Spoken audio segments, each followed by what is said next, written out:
Selamat pagi Bu. Pak. Pagi. Pagi Bu.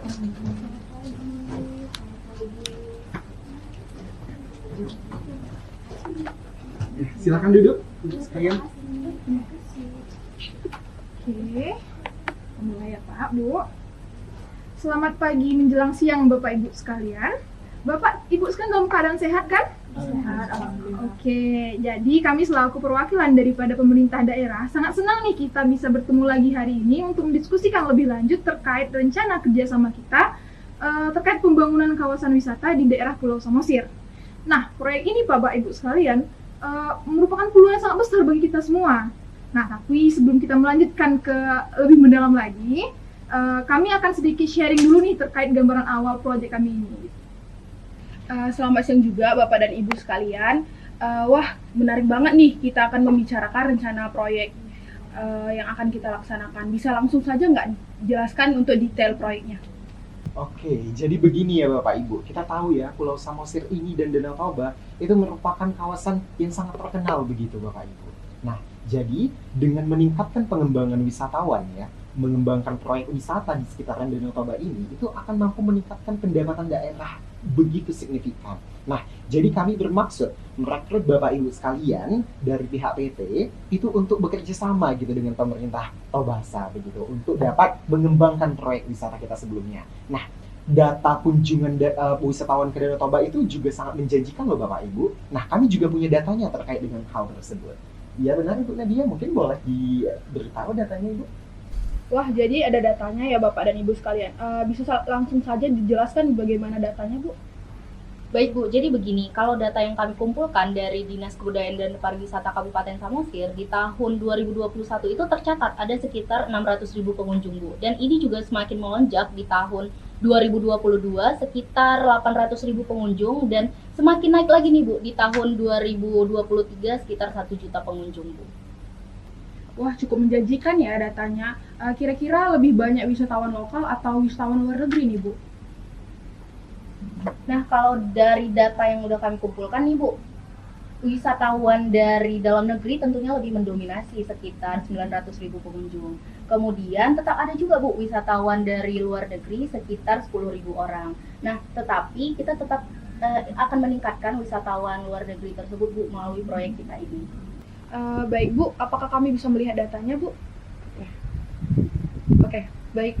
Mari Pak, Bu. Sebelumnya memang kami telah memberitahukan bagaimana data pengunjungnya, tapi kita tinjau lagi kembali bersama-sama bagaimana dampak ekonomi sektor pariwisata terhadap pendapatan asli daerah di Kabupaten Samosir. Baik Bu, ngomong-ngomong itu udah termasuk retribusi wisata belum ya? Benar Ibu, itu udah termasuk ke retribusi wisata di mana pada triwulan pertama di 2019 dari objek 15 wisata itu menunjukkan data yang kami kelola itu sebesar 287 juta dari 50.288 pengunjung. Oh begitu ya Bu. Untuk jumlah wisata tahun lalu gimana ya Bu? Nah, untuk jumlah wisata di tahun lalu itu mencapai 378.000 orang, Bu. Nah, di sinilah menunjukkan bahwa angka ini menunjukkan potensi besar pada pariwisata yang sebagai sumber PAD di Kabupaten Samosir ini. Tapi juga, Bu, kita tetap juga optimalisasi bagaimana objek yang masih di angka rendah, begitu, Ibu. Wah, menarik banget nih Bapak dan Ibu sekalian. Kalau boleh tahu nih kerjasama skema kita ini bagaimana ya? Full dibiayai oleh swasta atau pakai skema KPBU? Terus regulasinya bagaimana? Terus juga untuk izin dan pajaknya bagaimana? Apakah di perusahaan kami akan diterapkan oke juga nggak Ibu kira-kira? Oke Bu, nah kami juga udah mempertimbangkan nih terkait dengan skema kerjasama kita dan memutuskan bahwasanya skema KPBU atau kerjasama pemerintah badan usaha lah yang paling cocok untuk kita Bu. Nah dengan skema ini kita bisa berbagi peran dengan sesuai dengan keahlian kita masing-masing. Pihak Ibu selaku pihak perusahaan bisa menangani biaya pembangunan utama sebesar 70% dan biaya operasional awal, sedangkan kami selaku pemerintah daerah akan mempermudah dari sisi baik itu sisi penyediaan lahan, pengelolaan izin tanah, hingga infrastruktur dasar seperti akses jalan dan juga jaringan listrik Ibu. Oke, masuk akal sih. Kami setuju untuk membiayai 70% dari pembiayaan proyek kita ini. Tetapi kami juga memastikan bahwasannya proyek ini tidak mengganggu cash flow dari perusahaan kami. Dan juga untuk pembagian keuntungan menggunakan skema KPBU, apakah tidak akan mengganggu proyek ini dan perusahaan kami? Kira-kira Ibu? Nah, jadi gini Pak Bu, dengan kita mempertimbangkan pendapatan daerah yang bersumber dari pajak, retribusi, atau bahkan bagi hasil keuntungan, kami ingin mendapatkan setidaknya 40% Bu dari keuntungan tersebut. Yang pasti, angka ini tuh cukup untuk menopang pembangunan daerah dan juga memastikan keberlanjutan proyek kita kali ini Bu. Waduh, 40% ya Ibu. Kami rasa itu angka yang cukup tinggi ya untuk di tahap awal. Apalagi kan beban biaya pembangunan ini dari perusahaan kami ya. Nah, jadi kami juga harus memastikan bahwa proyek ini memang harus selesai pada tepat waktu dan yang pasti tidak membebani perusahaan kami, begitu Pak Bu. Oke Bu, mungkin hal ini terdengar cukup berat ya Pak Ibu. Tapi kita juga memang harus sebaiknya kita juga harus mengetahui dulu bagaimana estimasi biaya awal terhadap proyek dan proyeksi pendapatan dalam 10 tahun pertama. Nah, dari situlah kita bisa mengetahui bagaimana presentasi yang lebih realistis dan saling menguntungkan. Nah, kira-kira dari Bapak Ibu punya nggak sih gambaran terkait datanya itu? Oke, terkait hal tersebut tentu kami sudah punya datanya. Nah, untuk estimasi biaya awal kami sudah menargetkan sekitar 350 sampai 400 miliar. Nah, itu juga sudah mencakup pembangunan hotel bintang 5 dengan komposisi 100 kamar. Dengan range harga itu sekitar biayanya itu mencapai 250 sampai 300 miliar. Selain itu kami juga menyediakan biaya administrasi, perizinan, AMDAL dan juga konsultasi hukum yang biayanya itu sekitar 10 sampai 20 miliar begitu Bapak Ibu. Oke, berarti kalau kita lihat-lihat biaya pembangunan hotel itu menjadi bagian yang paling besar ya Bu dalam anggaran kali ini. Kalau untuk biaya lainnya bagaimana Bu untuk gambarannya? Iya betul banget Ibu. Nah selain itu ada juga biaya SDM, pelatihan, branding yang akan memadukan budaya Batak dan juga pemberdayaan UMKM lokal. Nah untuk biayanya sekitar 5 sampai 10 miliar. Kami juga telah berdiskusi bahwa akan menambahkan biaya tak terduga itu sekitar 10 sampai 15% dari total anggaran proyek kita ini. Dan itu berkisar sekitar 40 sampai 60 miliar. Jadi memang kami sudah merancang gimana supaya proyek kita ini aman dan juga tanpa kendala yang cukup besar begitu. Duh, gimana ya Bu? Anggarannya ini cukup besar sih Bu untuk proyek kita ini. Terus untuk estimasi pendapatan sekitar 10 tahun pertama gitu Bu. Apakah Ibu dan Bapak sudah ada gambarannya? Oke, berdasarkan analisis pasar dan juga proyeksi yang telah berjalan, kami udah hitung-hitungan kok Bu. Nah, kalau misalkan harga jual layanan nih, misalnya 100 juta per unit, dengan target penjualan awal 50.000 unit per tahunnya, kita udah dapat pendapatan tahunan itu sekitar 5 miliar. Nah, tentu ini bisa bakalan bertumbuh seiring dengan peningkatan permintaan, ekspansi pasar, dan juga strategi pemasaran yang agresif begitu. Cukup baik sih Bu untuk gambaran bagaimana pendapatan kita 10 tahun ke depan. Tapi Bu, kami tetap berpendapat 40% keuntungan yang layak untuk bagian kami gitu Bu. Karena kalau mengingat lahan itu juga kami yang sediakan, infrastruktur juga kami yang sediakan begitu Bu. Jadi kami rasa dengan kontribusi kami seharusnya kami bisa mendapatkan 40% dari proyek kita kali ini. Tapi Bapak Ibu, apabila pembagian keuntungannya 40% untuk pemerintah daerah dan 60% untuk perusahaan kami takut malah keuntungan investasi dari perusahaan kami yang nggak mencapai target begitu. Bapak Ibu sekalian, pasti sudah mempertimbangkan hal tersebut kan? Kami mengerti, kami juga mempertimbangkan hal tersebut. Tapi cobalah menurut Bapak Ibu, apakah angka 40 itu atau di bawahnya itu bisa memenuhi kebutuhan kami? Gitu. Bagaimana Bapak Ibu? Ibu Bapak tenang aja, kalau kita berpacu pada simulasi pendapatan 10 tahun pertama, apabila nih keuntungan Pemda kita buat nih 30% aja nih. Nah, itu juga udah memberikan keuntungan yang cukup besar kok buat PAD. Nah, apalagi kalau kita mempertimbangkan peningkatan wisatawan, maka dari itu kami dari awal sudah berkomitmen untuk terus mendukung promosi pariwisata lokal. 30% ya Bapak Ibu? Apakah dengan angka 30% Pemda tetap mendapatkan manfaat? Terus dengan angka 30% itu ROI Bapak Ibu bagaimana? Apakah tetap mencapai target? Oke, tenang aja Pak, Bu. Dengan pembagian 30% untuk pemerintah daerah dan 70% untuk perusahaan kami, keuntungan investasi masih tetap dalam target kami kok Pak, Bu. Oke lah, kami sepakat untuk itu ya Bapak Ibu. Nah, tapi kita juga harus pertimbangkan nih Bu, gimana nanti kalau misalnya terjadi penurunan pendapatan di awal-awal tahun proyek kita ini. Nah, untuk hal itu kami mengusulkan keringanan pajak daerah atau tax holiday selama 3-5 tahun pertama. Dengan insentif ini, kami rasa ini dapat mengurangi beban awal proyek. Dan juga kami juga bisa memastikan bahwa adanya keberlanjutan investasi begitu. Nah, kalau insentif ini berakhir, potensi pendapatan pajak juga bakalan meningkat pesat dan didukung dengan pertumbuhan pariwisata sendiri. Keringanan pajak ya, menarik ya. Tapi kita juga harus pertimbangkan ini Bu, kalau misalnya akan ada nih manfaat yang nyata gitu untuk daerah kita ini. Gimana itu ya Bapak Ibu sekalian? Oke, Bapak nggak perlu khawatir karena kami yakin dan juga akan bisa menjamin pertumbuhan wisatawan, pendapatan hotel, dan juga sektor UMKM ini bakalan meningkat tajam setelah proyek ini berjalan secara optimal begitu. Baik Bu, kami akan mempertimbangkan usulan ini terlebih dahulu. Jika intensif ini dapat mendukung keberhasilan proyek, maka kami bersedia untuk menurunkan pembagian keuntungan kami ini menjadi 30%.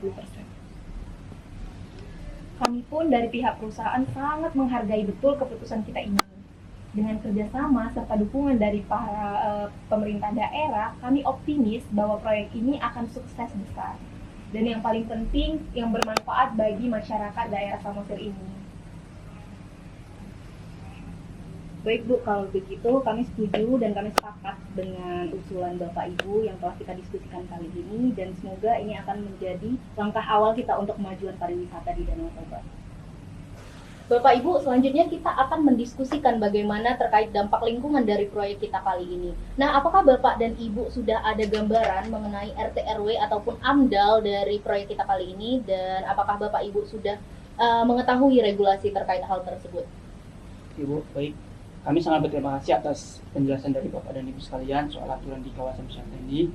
Biar kami benar-benar mematuhi aturan ini, Bu, kami mau tahu lebih jelas lagi gimana biasanya aturan-aturan ini diterapkan di proyek yang serupa, begitu.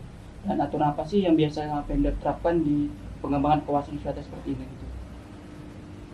Baik Bapak, kalau untuk di kawasan kita sendiri nih Pak, kita biasanya pakai regulasi dari Peraturan Pemerintah Nomor 50 Tahun 2021 terkait Rencana Induk Pembangunan Kepariwisataan Nasional, dan juga kita biasanya pakai Peraturan Menteri dari Permen Parekraf Pak di Nomor 4 Tahun 2021 yang mengatur terkait standar kegiatan usaha dalam penyelenggaraan perizinan berusaha berbasis risiko sektor pariwisata.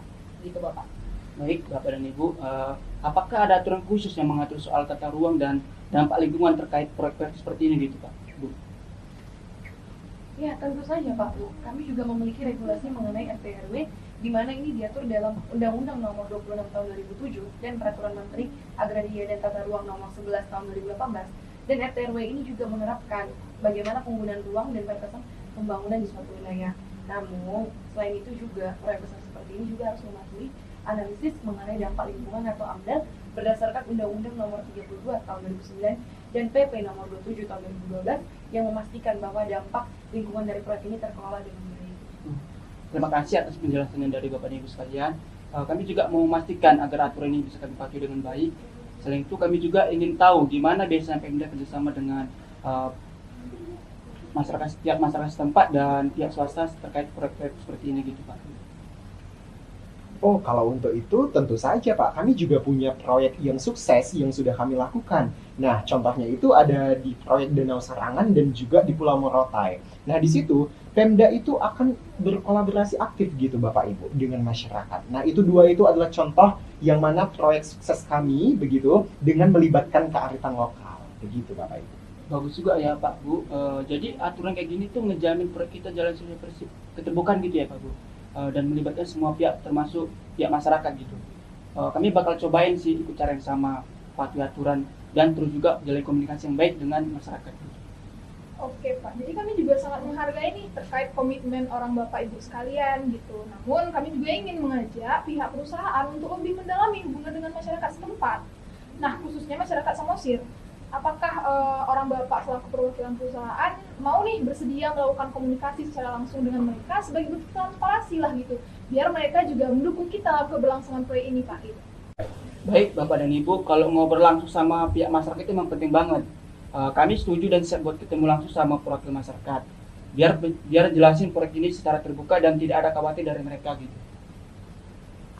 Nah, benar sekali tuh Pak, sangat penting memang langkah ini agar proyek ini bisa diterima oleh masyarakat dan kita juga bisa menghindari konflik sosial atau tekanan dari LSM dan media. Dan juga kami juga bisa membantu untuk memfasilitasi pertemuan tersebut. Apakah dari pihak perusahaan siap untuk kita mengatur jadwal pertemuan dengan perwakilan dari masyarakat? Pastinya Bapak dan Ibu sekalian, kami sangat menghargai kesempatan ini dan buat ketemu langsung sama masyarakat Samosir. Kami bakal atur jadwal pertemuannya dan pasti semua pihak itu ikut serta dan dapat penjelasan yang jelas gitu Bu, Pak. Oke, sebenarnya kita udah mulai menemui titik terang ya Bapak Ibu sekalian. Kayaknya mungkin kita akan mulai menjadwalkan nanti tanggal berapa kita akan ketemu. Nanti kami akan kabari Bapak Ibu sekalian. Dan juga kami akan bekerjasama nih untuk memfasilitasi nanti pertemuan kita dengan pihak masyarakat. Nah, semoga saja dengan kita bertemu dengan masyarakat ini nanti proyek yang akan kita jalankan ini berjalan dengan lancar gitu ya Bapak Ibu sekalian. Terima kasih Bapak dan Ibu sekalian. Kami harap langkah ini bisa bikin proyek kita memberikan manfaat besar buat semua pihak, terutama pihak Samosir gitu. Oke, selamat siang Bapak Ibu sekalian. Nah, untuk Bapak PT, perkenalkan ini kami sudah mengundang masyarakat Samosir yang akan ikut berdiskusi dengan kita terkait dengan pengembangan proyek kita ke depannya. Begitu. Nah, tapi sebelum kita memulai diskusi kita hari ini, negosiasi kita ya Bapak Ibu, supaya negosiasi kita berjalan dengan lancar dan tanpa hambatan, kita perlu untuk menetapkan aturan dasar terlebih dahulu untuk meminimalisir cekcok di antara kita. Begitu Bapak Ibu. Nah, jadi pertama, setiap pihak, baik dari pihak PT, dari masyarakat, itu akan diberikan kesempatan untuk berbicara. Nah, selagi nanti menyampaikan apa yang ingin disampaikan, nanti Bapak Ibu tolong jangan saling menginterupsi ya, oke? Nah, nanti yang kedua, kita juga harus saling menghormati, kondusif, begitu, dan juga saling menghargai pendapat satu sama lain, begitu. Dan yang ketiga, semua argumen yang akan kita sampaikan itu berdasarkan data yang telah kita research terlebih dahulu ya Bapak Ibu. Bagaimana semuanya sepakat? Sepakat. Oke. Baik Bapak Ibu, di sini juga kami mengundang para pihak perusahaan untuk bekerja sama dalam pengembangan kawasan wisata di Danau Toba. Nah, kita berharap proyek ini pastinya dapat meningkatkan pendapatan daerah dan juga kita akan menghindari adanya kerugian dari masyarakat Samosir dan kerusakan lingkungan. Dan juga kami di sini juga telah menyampaikan bahwasanya Pemda telah berkoordinasi dengan perusahaan mengenai regulasi terkait kawasan wisata seperti RT/RW dan AMDAL ini sudah banyak terjalani dengan sukses. Maka dari itu kami butuh bagaimana pendapatan dari masyarakat Samosir untuk hal ini. Oke, Pak Bu, terima kasih sebelumnya atas waktunya. Sebenarnya kami tahu ya Pak Bu, niat Bapak Ibu semua dalam membangun proyek ini. Tapi kami juga mau menyampaikan nih Pak, Bapak dan Ibu juga harus tahu, kami kan di sini sebagai masyarakat Pulau Samosir ya. Nah, jadi mayoritas mata pencarian kami itu ya di sini gitu Pak. Jadi kalau misalnya rusaklah ekonomi kami ini, ya kami kehilangan pendapatan gitu Pak. Jadi kami khawatir kalau ekosistem ini rusak, ya kami jadi begitulah Pak.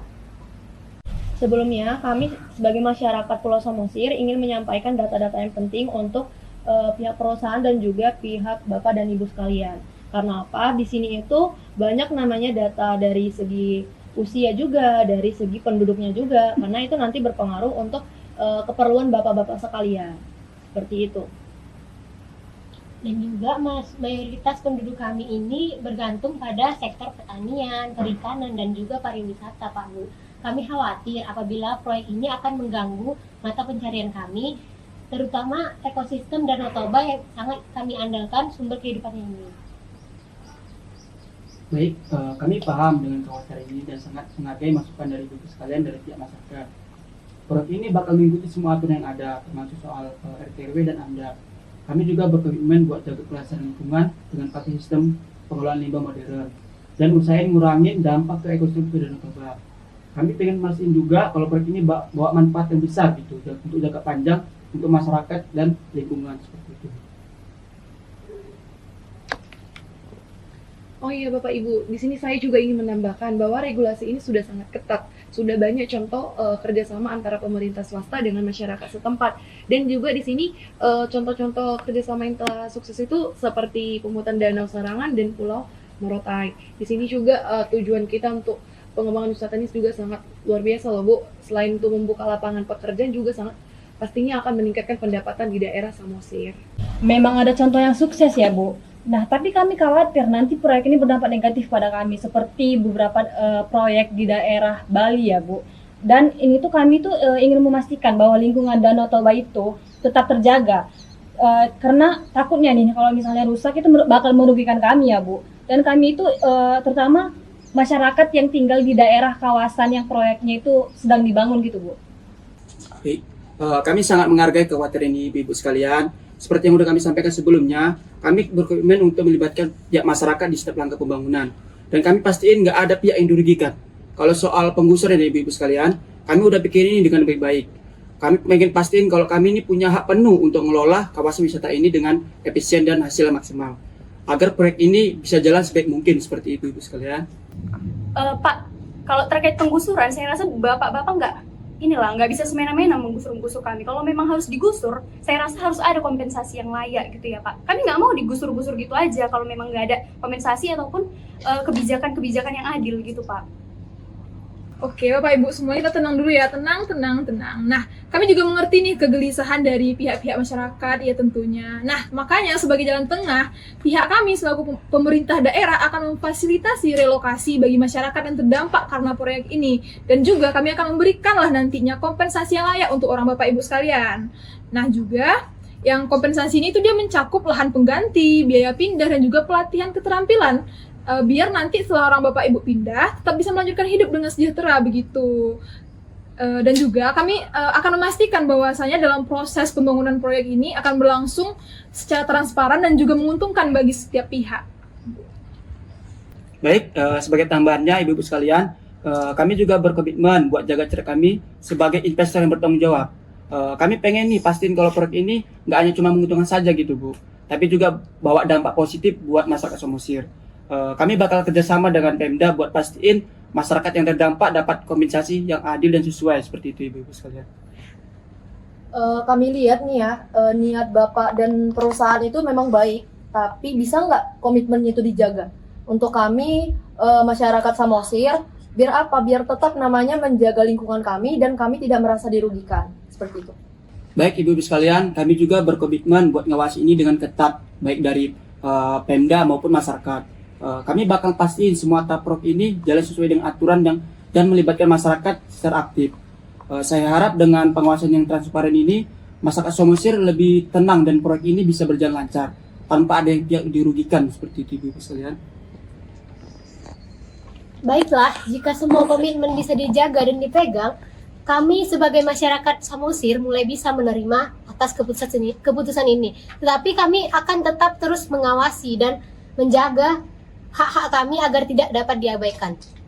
Makasih Bapak Ibu atas keterbukaannya dan komitmennya, dan kita harap bersama-sama proyek itu bisa mendapatkan dan membawa keuntungan. Terima kasih atas penjelasannya ya Bapak Ibu sekalian. Kami mulai melihat nih ada keseriusan dalam pembangunan pengelolaan proyek ini ya. Tetapi kami masih memiliki beberapa kekhawatiran ya Bu, terkait dengan keterlibatan komunitas lokal dalam pembangunan wisata ini. Nah, kami mau nanya nih ya, bagaimana nantinya apakah masyarakat bisa benar-benar terlibat dan mendapatkan manfaat ya Bapak Ibu sekalian? Baik ibu-ibu sekalian, kami paham betul tentang kekhawatiran yang dirasakan ibu-ibu sekalian. Kami juga berjanji akan menciptakan lapangan pekerjaan dan juga mensukseskan UMKM di Pulau Samosir. Dukungan masyarakat lokal penting banget nih untuk melancarkan proyek kami ini. Oke, ibu-ibu masyarakat Samosir, tenang aja ibu-ibu. Kami dari Pemda Tobasa juga akan memastikan bahwasannya masyarakat lokal itu pasti terlibat. UMKM itu pasti akan kami angkat ibu-ibu sekalian. Karena kami yakin ya, keberhasilan proyek ini bukan cuma hanya dari ekonominya saja, tapi bagaimana proyek ini akan memberikan manfaat kepada ibu-ibu sekalian. Begitu. Kedengarannya bagus ya Pak, tapi ya kami harap itu jangan cuma jadi kata-kata aja ya, kalau bisa memang bisa diterapkan, benar-benar diterapkan gitu. Tapi satu nih Pak, kami mau mastiin bahwasannya Batak di sini, budaya Batak itu tetap diikutkanlah ke sini Pak. Jadi kami nggak mau di sini budaya-budaya kami, tanah ulayat kami itu diabaikan. Kalau dari Bapak, Ibu-ibu gimana pendapatnya terkait itu? Ibu-ibu sekalian, gak usah khawatir Bu, kami sangat menghargai budaya Batak. Kami juga melestarikan dan juga mempromosikan budaya Batak agar menjadi pengalaman berwisata yang baik di daerah Danau Toba. Seperti contoh di Tanah Toraja di Sulawesi, Ubud di Bali, kami akan terus mengembangkan budaya Batak dan kami tentunya nggak akan keberatan untuk melibatkan dan melestarikan budaya Batak di proyek kami ini Bu. Betul itu Bu, saya setuju dengan pihak perusahaan. Tenang aja Bu, keberagaman budaya, keberagaman tradisi kita termasuk bagaimana adat istiadat dan tanah ulayat kita tentunya tetap akan kita jaga. Karena itu kan merupakan daya tarik juga dari wisata kita kali ini dan proyek kita kali ini Bu. Baik, kami sangat senang untuk mendengar nama kabar ini juga. Tapi yang perlu perusahaan tahu dan Bapak Ibu tahu juga, apakah bisa menjamin perekonomian kami dan juga budaya kami tetap terjaga? Bagaimana? Apakah bisa dijamin?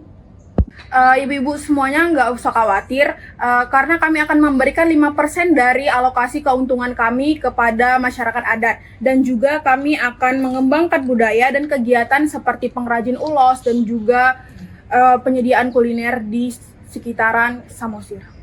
Baik, itu sudah kami pertimbangkan. Namun bagaimana dengan masyarakat di sekitar kawasan yang terdampak oleh proyek wisata ini? Kami juga ingin memberikan proyek ini manfaat secara langsung kepada kami, terutama dalam hal lapangan kerja. Kami mengusulkan minimal 50-70% dari tenaga kerja berasal dari masyarakat setempat agar mereka bisa merasakan dampak positifnya. Gitu Pak Bu. Wih, 70% ya Bu. Kami sebenarnya ingin melibatkan masyarakat adat sepenuhnya Bu. Tetapi supaya kualitas tetap terjaga, kami bisa mengasih maksimal 30% dari tenaga masyarakat adat Bu. Karena akan berdampak pada kualitas proyek ini Bu. Tapi ya, kami juga ingin memastikan kalau masyarakat kami itu yang udah tinggal lama di sini bisa mendapatkan manfaat langsung ya Bu. Kalau cuma 30% ya, kami khawatir tenaga kerja dari Samosir ini akan terkena dampaknya. Justru kami yang udah lama mengandalkan sumber daya alam di sini itu malah dapat dampak yang negatifnya gitu. Jadi kalau misalnya 70% itu wajar ya. Kami juga ingin lebih banyak pekerjaan untuk penduduk setempat ya Bu. Ibu, kami juga mengerti maksud ibu sekalian. Cuman di sisi lain, coba kita pertimbangkan lagi. Kita harus mempertimbangkan juga kualitas kerja dalam proyek ini, ibu-ibu sekalian. Karena proyek ini nggak cuma terkait dengan tenaga kerja, tapi juga terkait dengan efektivitas dan kemampuan mengelola kawasan wisata. Nah, jika terlalu banyak pekerja yang tidak terlatih, itu juga bisa mempengaruhi citra kawasan wisata kita dan juga memberikan kerugian bagi kita semua, ibu sekalian. Betul sekali. Bapak dan Ibu, kami juga menginginkan keberhasilan proyek ini untuk jangka panjang. Jika kami memberikan lebih dari 30%, maka akan beresiko pada produktivitas kami, Bu. Oke, jadi gimana dengan janji kalian, ibu-ibu? Kan kalian bilang mau memberdayakan masyarakat, tapi ini 30%. 30% itu nggak cukup, Bu. Cobalah dipikir lagi gitu ya. Jangan ujuk-ujuk ada pelatihan, tapi kuotanya nggak ada. Tolong ya Bu, dipikirkan. Oke Ibu, dari awal sudah kami jelaskan bahwa pelatihan ini merupakan bagian awal dari komitmen kami Bu. Karena kami ingin memastikan turut serta dari masyarakat Samosir ini dalam proyek ini harus memiliki kualitas yang sesuai dengan proyek yang akan kita jalankan ini Bu. Nah jadi menurut kami 30% itu udah angka yang paling realistis untuk memastikan produktivitas dan yang pastinya tanpa mengorbankan kualitasnya sendiri, begitu Ibu. Saya rasa kita perlu untuk mendiskusikan ini terlebih dahulu. Jangan sampai terlalu banyak yang terlibat tapi keterampilannya tidak memadai. Saya juga paham untuk keinginan para masyarakat agar mendapatkan manfaat secara langsung. Nanti saya akan coba untuk mengusulkan bagaimana dengan angka 45% ya Bu. Hah? 45%? Cukup sih, tapi kami harus benar-benar melihat namanya komitmen dari perusahaannya dulu dan bapak-bapak sekalian. Jadi, kami sebagai masyarakat lokal ingin mendapatkan namanya kualitas pekerja yang bagus. Dan kami tidak mau dijadikan sebagai buruh kasar. Seperti itu. Oke deh, untuk angka 45% lebih bisa diterima sih. Nah, tapi perlu kami tekankan dan kita catat bersama bahwa kami tetap memiliki standar yang tinggi dalam pemilihan dan seleksi tenaga kerja untuk proyek kita ini. Karena apa? Karena perusahaan kami nggak mau proyek ini malah terganggu dengan masalah yang sebenarnya masih bisa kita hindari dari awal begitu.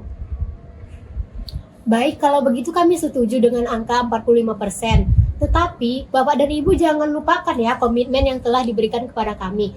Dan kami tidak ingin hanya jadi pekerja kasar tanpa ada pembekalan keterampilan yang benar-benar sesuai. Oke, ibu-ibu tenang aja ya.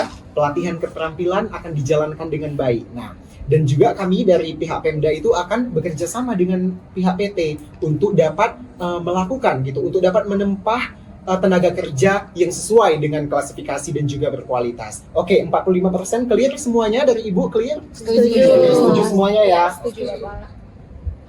Selamat siang Bapak Ibu, kita bertemu kembali hari ini, oke? Nah, saya juga mengucapkan terima kasih nih semalam kesepakatan kita dengan masyarakat Samosir sudah tercapai. Nah, sekarang kita akan membahas terkait dengan timeline proyek kita begitu. Nah, kami tahu ya dari pihak Pemda sendiri bahwasannya kecepatan itu sangat penting untuk Bapak Ibu sekalian. Tapi kita paham Bapak Ibu bahwasannya audit dan AMDAL itu juga sangat penting gitu. Tanpa itu kita nggak bisa mulai Bapak Ibu. Sebelumnya terima kasih juga kepada Bapak dan Ibu, namun kami juga harus jujur bahwasanya kami itu sudah sangat-sangat siap untuk proyek ini gitu. Terus juga kami ingin segera memulainya karena di setiap keterlambatan akan merugikan keuntungan investasi kami dan setiap bulan yang terbuang sia-sia itu sangat-sangat beresiko bagi kami. Jadi kami ingin meminta solusi bagaimana untuk mempercepat proses ini. Saya paham Bu, kecepatan itu sangat penting untuk perusahaan. Tapi ini kita membahas bagaimana keberlanjutan dan dengan lingkungan. Gimana kalau nggak ada audit AMDAL-nya? Apa yakin orang Ibu tidak akan masalah dengan proyek ini? Jadi kami tidak mau ya Bu, Pak, proyek ini akan hancur karena tidak ada hukumnya di dalamnya. Tapi Pak, Bu, kalian juga tahu betul semakin lama kita menunggu maka kita akan semakin banyak kehilangan momentumnya.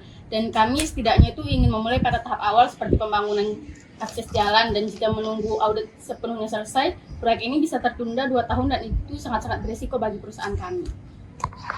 Aduh Bu, kalau untuk AMDAL, maaf banget nih Bu, kita nggak ada kompromi. Karena Ibu tahu kan, Ibu sudah berhadapan dengan masyarakat kita kemarin. Bagaimana mereka itu sangat-sangat pengen kalau lingkungan kita itu dijaga. Jadi Bu, kalau Anda memaksakan pembangunan tanpa kita ada AMDAL atau audit AMDAL terlebih dahulu, maaf banget Bu, kita nggak bisa untuk hal ini. Bu, bukannya kami tidak menghargai aturan gitu, tapi kami tuh hanya ingin ada jalan tengahnya, dan karena kami sudah mengatur segala sesuatunya, kami siap memulai. Dan kenapa juga tidak ada proses cepat khususnya untuk proyek strategis seperti ini. Untuk proses perizinan itu tuh menurut kami tuh sudah sangat lama. Kami ingin ada proses untuk mempercepatnya, jangan hanya karena birokrasi ini semua terhambat seperti itu Bu. Jalur cepat Bu, Ibu bilang. Ibu pikir ini proyek kecil, ini proyek besar loh Bu. Dalam proyek sebesar ini nggak ada yang namanya jalur cepat. Kita nggak bisa melanggar prosedur yang ada, nggak bisa main-main kita dengan hukum di sini Bu. Kita harus sesuai dengan prosedur yang ada. Ibu lihat kan masyarakat kemarin, kalau kita tetap bermain-main, mereka bisa marah, kita bisa murka Bu. Nggak jadi proyek kita yang lanjut. Baiklah. Kami paham betul jika memang itu yang terbaik, kami akan menunggu. Tetapi kami ingin memastikan semuanya tetap berjalan dengan lancar. Jika prosesnya terlalu lambat, kami bisa membantu, kami siap membiayai biaya tambahan tenaga ahli di Pemda agar proses audit dan izin bisa dipercepat dan tetap pada prosedur yang ada.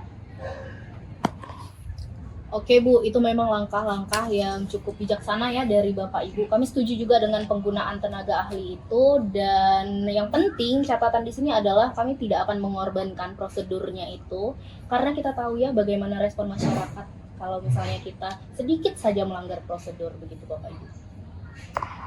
Oke, kami sepenuhnya mengerti, jadi kami akan menunggu dan bekerja pada perencanaan tahap awal proyek. Mungkin pembangunan akses jalan bisa dimulai lebih dulu, tapi kami pastikan untuk semua tahapan lain akan tetap menunggu sampai izin dan audit lengkap. Oke, boleh lah Bu kalau begitu. Tapi ingat ya Bu, kita juga akan membentuk tim gabungan nih, yang mana tim itu akan membantu setiap langkah, baik itu dari proses maupun ke perkembangan hingga selesai nanti proyeknya. Karena kami nggak mungkin membiarkan proyek ini berjalan dengan tidak mulus, Bu. Baiklah, jika memang seperti itu kami setuju, dan untuk menjaga kredibilitas proyek ini kami siap menanggung penalti finansialnya jika memang keterlambatan lebih dari 6 bulan itu akibat dari kesalahan internal kami. Kami tahu ini penting bagi kalian dan kami ingin memastikan semuanya berjalan dengan baik. Oke, penalti finansial adalah keputusan yang tepat. Nah, ini pasti akan memastikan tanggung jawab kita semua. Tapi ingat, kita harus melaksanakan proyek ini dengan hati-hati. Oke, tidak ada ruang untuk kesalahan. Setuju ya Pak? Setuju. Ya, setuju Bapak Ibu. Oke. Selamat pagi Bapak Ibu semuanya, terima kasih telah meluangkan waktunya untuk hari ini. Dan di hari ini juga kita akan membuat final bagaimana keputusan kita untuk proyek hari ini. Mungkin dari Pemda akan memulai terlebih dahulu ya Bapak Ibu. Silakan Bapak. Baik, Ibu Nadia, terima kasih. Nah, mohon disimak ya Bapak Ibu sekalian, ini adalah poin-poin yang dicapai atau kesepakatan akhir yang dicapai oleh kami dari pihak Pemda. Pertama, Pemda akan mendapatkan keuntungan 30% dari proyek. Kedua, Pemda akan menyediakan infrastruktur dasar untuk memfasilitasi proyek ini. Ketiga, Pemda juga akan menjamin AMDAL dan juga audit independen seperti yang masyarakat Samosir ibu-ibu sekalian minta. Lalu yang keempat, Pemda dan juga PT akan memberikan pelatihan dan keterampilan kerja untuk memastikan tenaga kerja kita berkualitas. Lalu yang terakhir, Pemda juga akan kami akan memastikan bahwa masyarakat yang terdampak nanti dan juga seandainya akan dilakukan penggusuran itu akan mendapatkan kompensasi yang layak. Kami dari pihak perusahaan juga akan menyampaikan poin-poin kami. Yang pertama itu berinvestasi dalam pembangunan sebesar 70% dari total biaya proyek dan bertanggung jawab atas operasional awal. Yang kedua, menjamin keuntungan investasi 15% sampai dengan 20% dalam waktu 5 tahun dengan tetap mengikuti prosedur dan regulasi yang berlaku. Yang ketiga, menyediakan 45% kuota tenaga kerja lokal dan berkontribusi pada pelatihan keterampilan melalui dana CCR. Dan yang keempat, mengalokasikan 5% keuntungan bersih untuk mendukung masyarakat adat, termasuk pelestarian budaya Batak. Dan yang kelima, membentuk tim gabungan dengan Pemda untuk memastikan proses perizinan berjalan efisien dan sesuai dengan hukum. Dan yang terakhir, menetapkan penalti finansial untuk keterlambatan yang disebabkan oleh perusahaan internal PT. Kami, masyarakat Pulau Samosir, siap mendukung proyek ini dengan beberapa syarat, yaitu yang pertama, kami menerima skema relokasi untuk masyarakat terdampak dengan kompensasi layak, berupa lahan pengganti, biaya pindah dan pelatihan kerja. Lalu yang kedua, kami mendukung proyek dengan komitmen AMDAL yang melibatkan audit independen dan pengawasan transparan. Lalu yang ketiga, kami menyetujui kuota 45% untuk tenaga kerja lokal dengan catatan adanya pelatihan keterampilan agar produktivitas tetap tinggi. Lalu yang keempat, kami mendapatkan prioritas dengan program CCR dan pelatihan UMKM lokal untuk mempromosikan kearifan budaya Batak. Lalu yang kelima, mengawasi agar desain wisata tetap mempertahankan otentisitas budaya dan adat Batak sendiri. Sekian dari kami. Baiklah, kayaknya kita semua sudah menyampaikan ya komitmen dari masing-masing pihak, baik dari pihak perusahaan, pihak masyarakat, kami juga sudah. Kayaknya nanti mungkin kami akan menghimbau lagi lah terkait penandatanganan berkas secara resmi ya sebagai simbol kita mulai bekerja sama. Nah, untuk hal tersebut kami juga yakin bahwa proyek ini akan berjalan dengan lancar. Mari kita sama-sama menjalankan sesuai dengan kewajiban kita masing-masing. Bapak Ibu sekalian, Pihak perusahaan setuju kan? Setuju. Pihak masyarakat juga setuju? Setuju. Kita setuju semuanya. Terima kasih. Terima kasih.